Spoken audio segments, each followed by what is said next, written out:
Bem-vindo ao programa Hora do Estudo Bíblico, com o doutor e professor Lehmann Strauss. Este estudo é o resultado do tempo pessoal com o Senhor, da experiência de ministério pastoral e das conferências bíblicas do Dr. Lehmann Strauss, que nos instrui e encoraja com o ensino da Palavra de Deus. Agora com você, Hora do Estudo Bíblico, na apresentação de Aurélio Campos. Antes de começar o nosso programa hoje, vamos buscar a Deus em oração. Senhor, obrigado por tudo que o Senhor tem nos concedido, pela oportunidade que temos de estudar a Tua Palavra, de fazer com que a Tua Palavra seja anunciada através do rádio. Te louvamos por este canal, te louvamos pelos ouvintes que nos ajudam financeiramente, que oram por nós, que divulgam o nosso ministério. Amado Deus, abençoe a vida de cada um deles. Aqueles que atravessam problemas na família, na saúde. Nós oramos por aqueles que ainda não conhecem a Cristo Jesus. Que hoje seja o dia da salvação para cada uma dessas pessoas. Oramos por aqueles que andam fragilizados, desanimados, Senhor, que o Senhor possa restaurar o ânimo, restaurar a força do Teu povo. Nós oramos pelos ouvintes que neste momento estão acompanhando o programa, que esse estudo possa ser de vital importância para as suas vidas. Nós oramos em nome de Jesus. Amém. Vamos continuar com o nosso estudo sobre o Tribunal de Cristo. No programa anterior, nós vimos um pouco sobre este tribunal e também sobre o juiz. Quem será o juiz do Tribunal de Cristo? Romanos 14:10 e 2 Coríntios 5:10 afirmam claramente que o próprio Senhor Jesus Cristo será o juiz. Em segundo lugar, respondemos à pergunta: quem serão os julgados? E vimos que os únicos que serão julgados neste momento são os cristãos, os salvos em Cristo. O tribunal de Cristo não é para determinar quem vai para o céu e quem vai para o inferno. Esta decisão é tomada antes de ir para o túmulo e antes da vinda do Senhor Jesus. Você, meu amigo, vai determinar o destino de sua alma quando decidir o que você fará com o Senhor Jesus Cristo aqui e agora. O tribunal de Cristo não é para nos julgar do pecado. Esse julgamento faz parte do passado na vida do crente. O tribunal de Cristo é para determinar as recompensas que serão concedidas ou retiradas dos cristãos com base na fidelidade no serviço. Vamos ver agora alguns princípios que Deus estabeleceu. Em primeiro lugar, devemos receber com amor o irmão que consideramos ser mais fraco na fé. Isto está escrito em Romanos 14, versículo 1, onde Paulo diz: Ora, quanto ao que está enfermo na fé, recebei-o, não em contendas, sobre dúvidas. Existe um julgamento que se aproxima, portanto, você e eu não devemos julgar uns aos outros. Não estou me referindo à disciplina da igreja. Eu creio que muitas de nossas igrejas locais são fracas na disciplina. Há muito pecado na vida dos membros da igreja, mas nós não estamos nos referindo agora à disciplina da igreja. Refiro-me ao julgamento individual dos cristãos que condenam outros cristãos. Paulo diz que se um irmão é fraco, você deve recebê-lo, mas não para discutir essas contendas sobre dúvidas.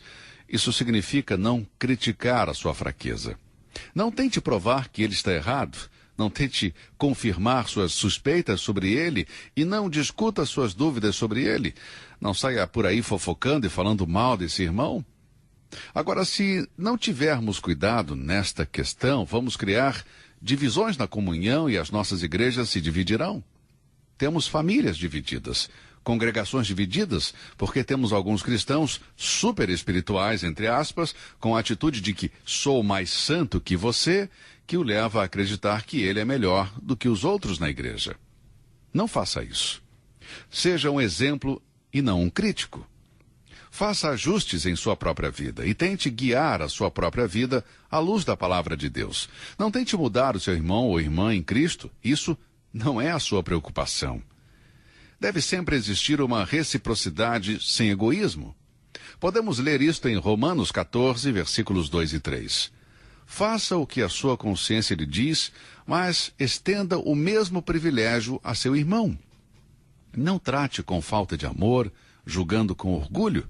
Se Deus o recebeu por sua fé em Cristo, quem é você para julgá-lo por sua fraqueza? Quem sou eu para julgá-lo por sua fraqueza? Eu não posso fazer isso. Talvez nós somos fortes nas áreas onde ele é fraco, e talvez somos fracos nas áreas onde ele é forte. E geralmente esta é a falha de muitos cristãos. Nós tendemos a pensar como é mundano o que o outro irmão está fazendo e não o que nós fazemos. Se o outro faz alguma coisa que nós não fazemos, nós o julgamos como um mundano. Sabe, eu tenho um amigo, um grande amigo querido, que é um evangelista, o Dr. Monroe Parker. Ele me contou uma história que aconteceu recentemente. Ele foi pregar em uma igreja, e a igreja havia organizado um jogo de beisebol. E havia alguns ali na igreja que pensavam que beisebol era algo mundano e que os cristãos não deveriam jogar beisebol. Bom, alguém contou para ele sobre esse problema na igreja. Depois do culto de domingo à noite, um membro da igreja estava lá fora com um cigarro na mão e disse: Dr. Parker, o que o senhor acha que é mundanismo? E então esse meu amigo, percebendo a situação, disse: bem, o mundanismo pode ser uma série de coisas. E este homem com um cigarro em sua mão disse: se o mundanismo não é o beisebol, então o que é? E o Dr. Parker disse: bem, talvez um cigarro. E o homem disse: eu ainda acho que é o beisebol. Este cristão tinha um cigarro na mão e pensava que o beisebol era mundano, e assim começou a julgar outro cristão que gostava de um jogo de beisebol. Ele não gostava do esporte porque para ele era mundano, mas ainda assim ele poderia se dedicar ao vício do cigarro, e isso para ele não era mundano. Sabe, nós cristãos devemos ter muito cuidado com isso. Romanos 14, versículo 5 diz: cada um esteja inteiramente seguro em sua própria mente. Controle a sua vida por sua própria consciência e convicção à luz da palavra de Deus e permita que outros cristãos exerçam o mesmo direito. Sabe, amigo, aprenda esses princípios e aprenda bem. E por quê? Porque todos compareceremos perante o tribunal de Cristo. Cristo não é apenas o seu mestre, mas também o mestre do seu irmão, a quem você considera fraco. Você pode dizer: este irmão em Cristo é fraco. Mas Cristo é o Senhor dele também.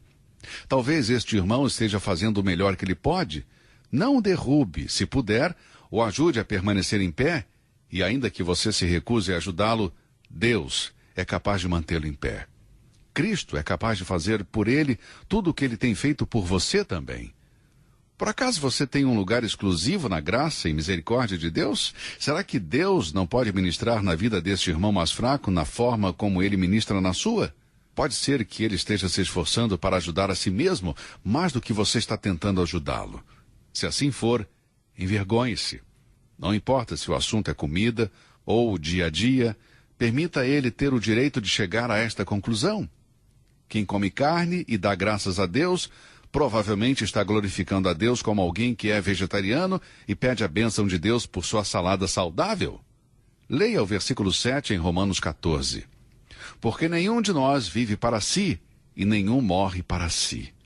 Por um lado, negamos ao outro a liberdade e o direito de pensar por si mesmo, enquanto, por outro lado, dizemos com orgulho que faremos como desejamos. Cada pessoa deve viver para o Senhor e estar pronta em todo momento para morrer para o Senhor. Romanos 14, 8 diz: porque se vivemos para o Senhor, vivemos, se morremos para o Senhor, morremos, de sorte que ou vivamos ou morramos, somos do Senhor. Vamos parar de julgar a pessoa que não vive como nós pensamos que deve viver? Querido, vamos deixar o julgamento para Cristo, não seja você o juiz. O versículo 10 diz: mas tu, por que julgas teu irmão? Ou tu também, por que despreza teu irmão? Pois todos havemos de comparecer ante o tribunal de Cristo. Você e eu. Você e o irmão que você critica. Todos nós. Vamos agora para 2 Coríntios capítulo 5, versículos 9 e 10, onde lemos: pois que muitos desejamos também ser-lhes agradáveis, quer presentes, quer ausentes, porque todos devemos comparecer ante o tribunal de Cristo, para que cada um receba segundo o que tiver feito por meio do corpo, ou bem ou mal. Eu quero repetir que estas palavras são dirigidas aos crentes. Isto é muito importante. Quando Paulo diz: todos devemos comparecer ante o tribunal de Cristo, ele está se referindo aos cristãos. Esta não é uma exortação para os não convertidos. Deus nunca dá responsabilidades cristãs para aqueles que não são cristãos. Ele não coloca sobre o não salvo as regras colocadas sobre aqueles que são salvos. A palavra nós, neste capítulo, aparece nada menos que 26 vezes e é muito fácil de identificar. Refere-se aos crentes. Se você observar o versículo 4, ele se refere àqueles cuja morte será absorvida pela vida. Isto significa simplesmente que o nosso corpo mortal, que está sujeito à morte e corrupção, um dia será glorificado e imortal. Isso não se refere aos incrédulos. No versículo 5, são aqueles que receberam o penhor do Espírito, e isso não se aplica àqueles que não são salvos. No versículo 8, são aqueles que estavam ausentes do corpo e presentes com o Senhor. Isso não pode se referir aos não salvos. Tal afirmação não pode se referir a um incrédulo. Agora, Paulo acrescenta que todos nós compareceremos diante do tribunal de Cristo para que cada um receba o que fez por meio do corpo, seja bom ou ruim. Nesta passagem, Paulo está falando de si mesmo e de outros crentes. Todos que aceitaram a Cristo devem passar por esse julgamento. É para todos os cristãos. Este é o julgamento final, onde todos os redimidos deverão se submeter. Todos os filhos de Deus, sem exceção, estarão lá. Todos nós estaremos diante do tribunal de Cristo. Agora, a palavra todos significa exatamente isso. Todos. Portanto, meu irmão, minha irmã, não se esqueça que o dia para prestarmos contas virá. E virá para você e para mim. Vamos ver agora a terceira parte do nosso estudo, o julgamento. Esta palavra faz com que algumas pessoas confundam a natureza do julgamento do tribunal de Cristo.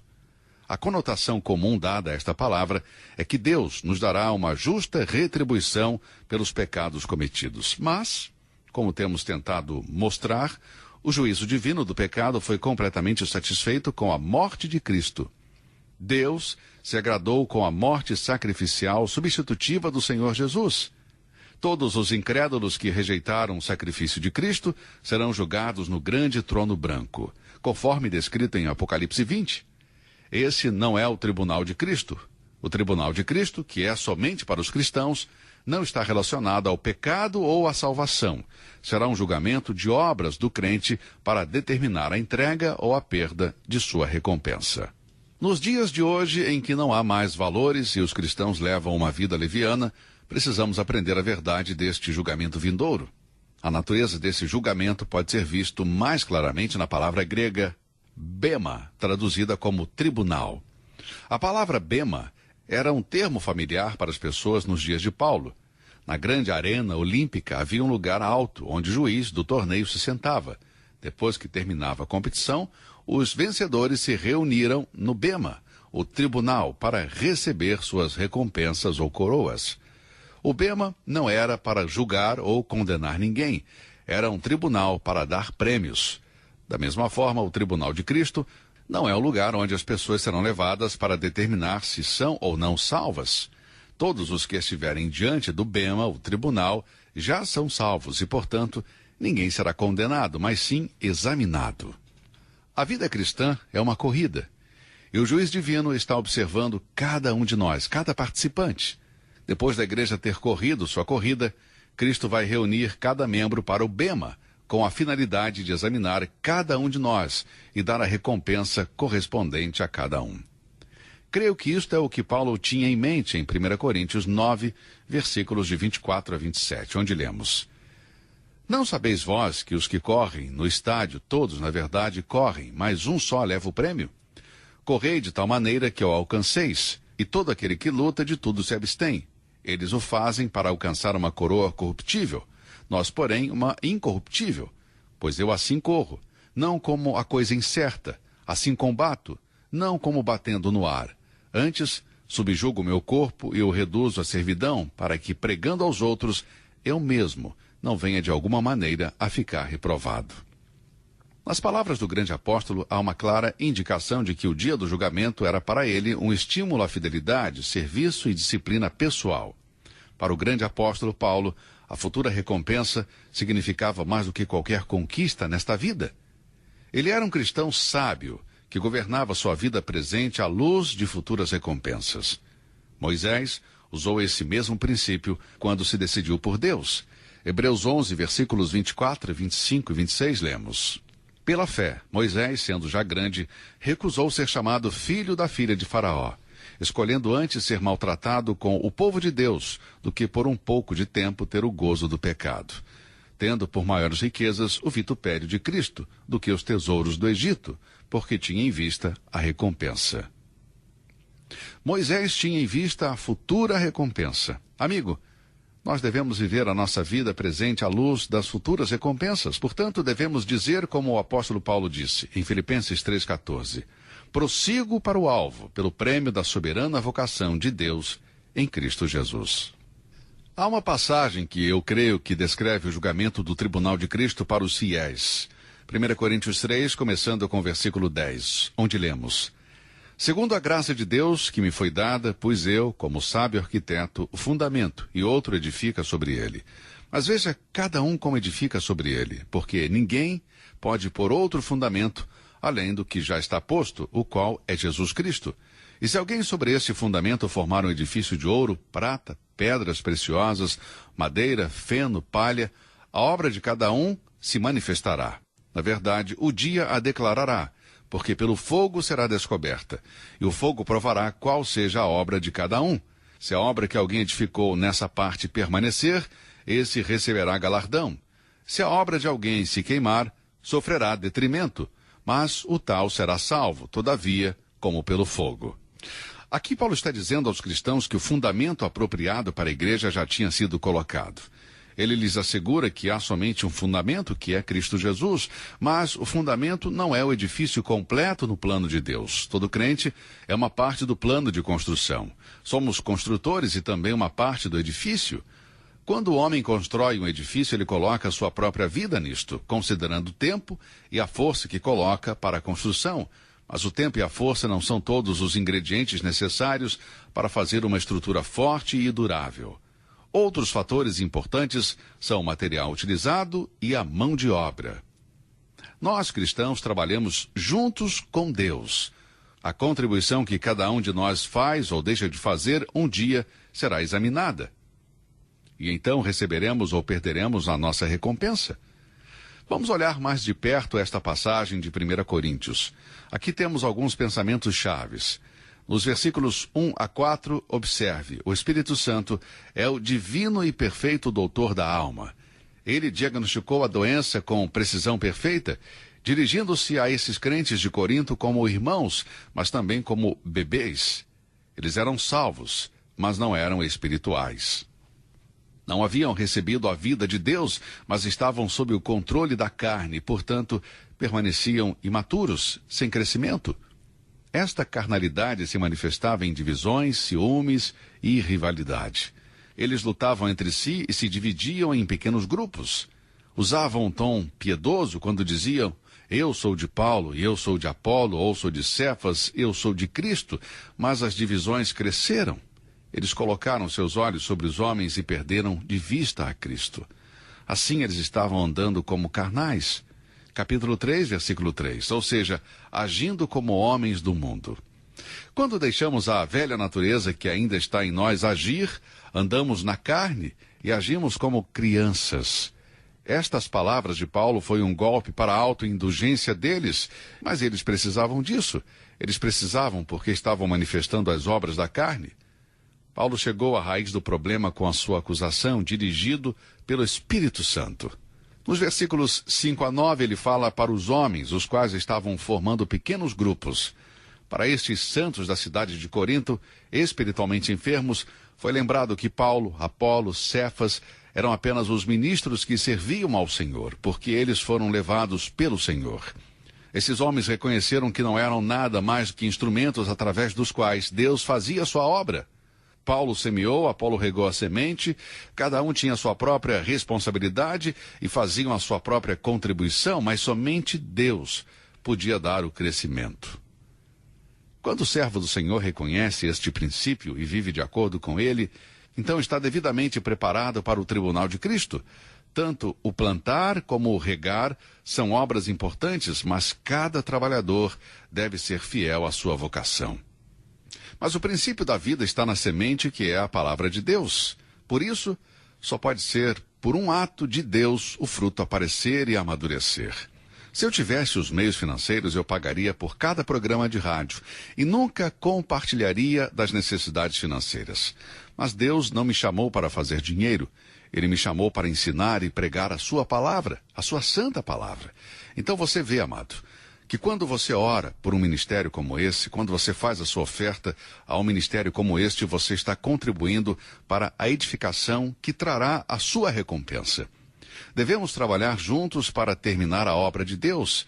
Eu não sou nada, eu não sou mais que você, eu não sou mais importante para esse programa do que você, eu sou apenas um instrumento de Deus. Um planta, outro rega, mas Deus que dá o crescimento. Eu gosto muito de estudar, de me preparar, pregar e ensinar. Eu posso colocar a semente, se você, querido irmão, molhá-la com a oração e a oferta. Deus então dará o crescimento e muitos virão a conhecer a Cristo como seu Salvador e Senhor. Os melhores homens no serviço de Cristo são somente colaboradores da obra de Deus. Amado, em nós mesmos não somos nada. Somos um zero à esquerda. E quanto mais cedo aprendermos isto, melhor para nós. O Espírito Santo, de repente, muda a metáfora agora. Observe novamente a passagem em 1 Coríntios 3. Ele muda a metáfora da agricultura para outra de arquitetura, onde os trabalhadores não são agricultores, mas construtores. Bem, todo edifício deve ter uma fundação. Paulo foi um dos primeiros a pregar o Evangelho em Corinto, e fazendo isto, ele estava colocando o fundamento, versículo 10. Este fundamento não era Paulo, nem Pedro. O fundamento era Cristo. O único alicerce verdadeiro sobre o qual podemos construir. Mudar o fundamento é destruir o caráter do construtor. Esse fundamento não precisa ser colocado outra vez. Nós simplesmente construímos sobre ele. Pode somente haver um fundamento, mas há uma variedade de materiais que os homens podem colocar na estrutura, e isto nos leva à passagem que se refere às nossas futuras recompensas no tribunal de Cristo. Vou chamar de material. Observe o versículo 12. E se alguém sobre este fundamento formar um edifício de ouro, prata, pedras preciosas, madeira, feno, palha. Expositores bíblicos têm dado significados diferentes para esses materiais. Eu tenho que confessar que não estou pronto para ser dogmático ou particularizar o significado desses 6 materiais mencionados, mas vou fazer uma coisa, vou dividi-los em 2 categorias. Os 3 primeiros vou chamar de permanentes e os outros 3 de perecíveis. O ouro, prata e pedras preciosas, vou chamá-los de permanentes. A madeira, o feno e a palha de perecíveis. Ou podemos chamá-los de os que têm valor e os que não têm valor. Agora, os 2 tipos de construtores são homens salvos, que constroem sobre o mesmo fundamento, mas usam 2 tipos diferentes de materiais. Um trabalhador serve a Cristo com orgulho, egoísmo e carnalidade, e o outro em silêncio, humildade e sob a orientação do Espírito Santo. Mas lembre-se que não é a aparência externa que faz com que o ouro seja ouro, e a mesma coisa sobre a prata e pedras preciosas. Um homem pode ser talentoso, possuir uma personalidade marcante e influenciar grandes multidões, e ao mesmo tempo não ter nada além de madeira, feno e palha no tribunal de Cristo. Um cristão pode estar muito ocupado na obra de Deus e receber pouca ou nenhuma recompensa. Ouro, prata e pedras preciosas são o fruto do Espírito. Madeira, feno e palha são as obras da carne. E o versículo 13 diz: a obra de cada um se manifestará. Na verdade, o dia se declarará, porque pelo fogo será descoberta, e o fogo provará qual seja a obra de cada um. Sublinha aí a expressão qual seja. Não o quanto, mas que tipo é. Não é simplesmente quantidade que Deus quer. Ele quer qualidade, meu amigo. O que revelará o tribunal de Cristo em você e em mim? Devemos comparecer a este dia. O dia está próximo, e tudo o que fizemos será manifesto. A vinda de nosso Senhor Jesus Cristo deve ser um desafio para cada um de nós. Ó, querido amigo, qualquer coisa que você deseja fazer para Cristo, faça agora. Ore enquanto você é capaz de orar. Oferte enquanto está vivo. Eu quero enfatizar a necessidade de pregar nos dias de hoje a santa palavra de Deus. Faça tudo com a melhor qualidade espiritual. Faça tudo tendo em vista o seu galardão e a glória do Senhor Jesus Cristo. Se Deus quiser, no nosso próximo programa, vamos voltar com outro estudo sobre profecia bíblica. Que Deus te abençoe e até lá. Você ouviu Hora do Estudo Bíblico com o professor e doutor Lehmann Strauss, na apresentação de Aurélio Campos. Se você deseja ouvir novamente esta mensagem, visite a nossa página na internet www.bbnradio.org. Fica o convite para você nos acompanhar amanhã, neste mesmo horário, aqui na BBN. Hora do Estudo Bíblico é uma produção da BBN.